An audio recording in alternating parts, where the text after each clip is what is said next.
নমস্কার, কলিস কিচেনে সবাইকে স্বাগত জানাচ্ছি। আজ সকালের একটা ব্রেকফাস্ট বানাচ্ছি। এটা হচ্ছে জাউ ভাত বা গলা ভাত। এর জন্য এখানে আতপ চাল নিয়েছি 1 কাপের মতো, আর বড় বড় করে কেটে বরবটি নিয়েছি, আলু, 2-1টা মিষ্টি লাউর কচি পাতা।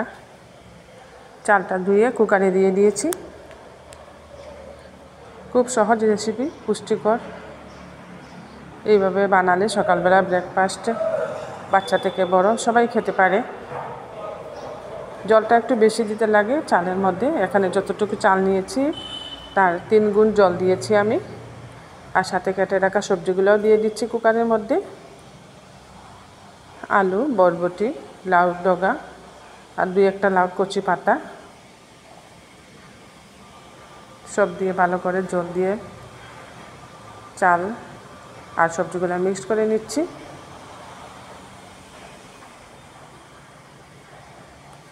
এবার এর মধ্যে সামান্য কালো জিরে দিয়ে দেব। সামান্য কালো জিরে দিয়ে দিচ্ছি।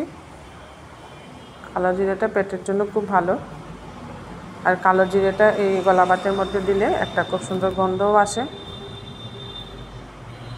আর পরিমাণ মতো লবণটা দিয়ে দিলাম। এবার গ্যাস জ্বালিয়ে কুকারের ঢাকনাটা লাগিয়ে গ্যাসে কুকারটা বসিয়ে দিয়েছি। 2-3টে সিটি দিয়ে নেব।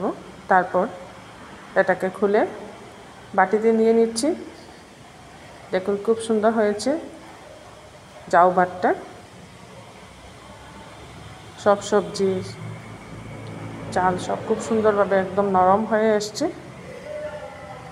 আর লবণ যেহেতু এর মধ্যে আগে দিয়েছি, এখন লবণ দেব না। ঘি দিয়ে সার্ভ করে নেব। আপনারাও এইভাবে আমার মতো করে সুস্বাদু এবং পুষ্টিকর একটা ব্রেকফাস্ট রেসিপি বানিয়ে নিতে পারেন। বাচ্চা বড় সবাইকে দেওয়ার জন্য, সকাল সকাল স্কুলে অফিস যাওয়ার জন্য উপযুক্ত এই ব্রেকফাস্ট রেসিপিটা। আরেকটা মাছের রেসিপি বানাচ্ছি। এখানে গ্যাস জ্বালিয়ে কড়াই বসিয়ে দিয়েছি, দিয়ে দিয়েছি এর মধ্যে সরষের তেল আর পাবদা মাছে নুন হলুদ মাখিয়ে হালকা করে ভেজে নিচ্ছি। পাবদা মাছটাকে নুন হলুদ মাখিয়ে সামান্য সরষের তেল দিয়ে হালকাভাবে ভেজে নিলে ভালো হয়। সরষের তেল একটু দিতে হয় মাখার মধ্যে, তা না হলে ভাজার সময় খুব ছিটকে হয় মাছ। হালকাভাবে এপিট উপিট উল্টে পাল্টে ভেজে নিচ্ছি।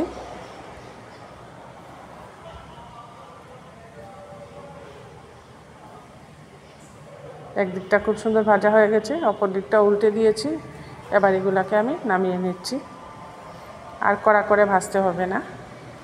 এটা পাবদা মাছের তেল ঝাল রেসিপি। তেলটা আমি ভাজার সময় একটু বেশিই দিয়েছি। ওই তেলের মধ্যে ফোড়নে দিয়ে দিচ্ছি কালো জিরে। ফোড়নটা একটু ভাজা ভাজা হয়ে এসছে। বড় সাইজের একটা পেঁয়াজ আমি গ্রেট করে রেখেছি গ্রেটার দিয়ে। যখন ফোড়নটা ভাজা ভাজা হয়ে এসছে, গ্রেটার দিয়ে গ্রেট করে রাখা পেঁয়াজটা এর মধ্যে দিয়ে দিলাম। পেঁয়াজটা দিয়েও একটু সময় ভেজে নিচ্ছি। কালো জিরে, পেঁয়াজ তেলের সাথে একটু ভাজা ভাজা করে নিচ্ছি। এর গন্ধটাও খুব সুন্দর বেরিয়ে এসছে।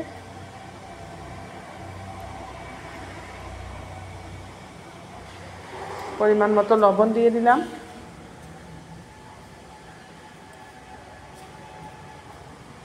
লবণ দিয়ে গুঁড়া মশলাগুলোও দিয়ে দিচ্ছি। এখানে দিচ্ছি হলুদের গুঁড়া, জিরে গুঁড়া, ধনে গুঁড়া, আর দিচ্ছি লাল লঙ্কার গুঁড়া। এইসব মশলা দিয়ে বানিয়ে নিচ্ছি পাবদা মাছের তেল ঝাল রেসিপিটা। এবার পেঁয়াজটাকে ভালো করে কষিয়ে নিতে হবে সব মশলার সাথে। মশলার সাথে মিক্সড করে ভালোভাবে কষিয়ে নিচ্ছি। কষানোটা খুব সুন্দর হয়ে এসছে। এবারে জল দিয়ে দিচ্ছি। এবার একটু জল দিয়ে দিচ্ছি। বেশি ঝুলঝুল রাখবো না, একটু গা মাখা হবে রেসিপিটা। মাখো মাখো হলে ভালো লাগে পাবদা মাছের ঝাল রেসিপিটা। এর জন্য সামান্য জল দিয়ে দিচ্ছি। এবার কিছুক্ষণ ঝোলটাকে ফুটিয়ে নেব। একদম সিম্পল রেসিপি, ঝটপট বানিয়ে নেওয়া যায়। এবার ভেজে রাখা মাছগুলা ঝোলের মধ্যে ডুবিয়ে দিচ্ছি। আমার এই পাবদা মাছের তেল ঝাল রেসিপিটা ভালো লাগলে বানিয়ে খাবেন।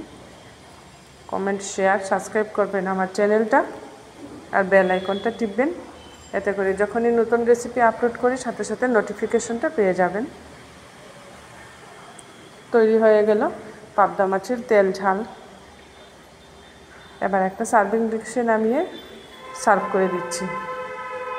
ঝটপট বানিয়ে নেওয়া যায়। পাবদা মাছ এমনিতেও খুব তাড়াতাড়ি বানানো যায়, আর খুব নরম মাছ, বেশি নাড়াচাড়া করতে নেই। রান্না করতে সময় আলতো হাতে উল্টে পাল্টে বানিয়ে নিলেই হয়ে যায়।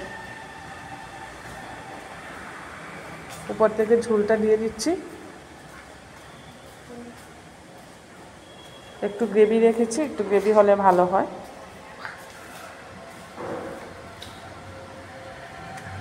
খুব সুন্দরভাবে তৈরি করে নিলাম পাবদা মাছের তেল ঝাল।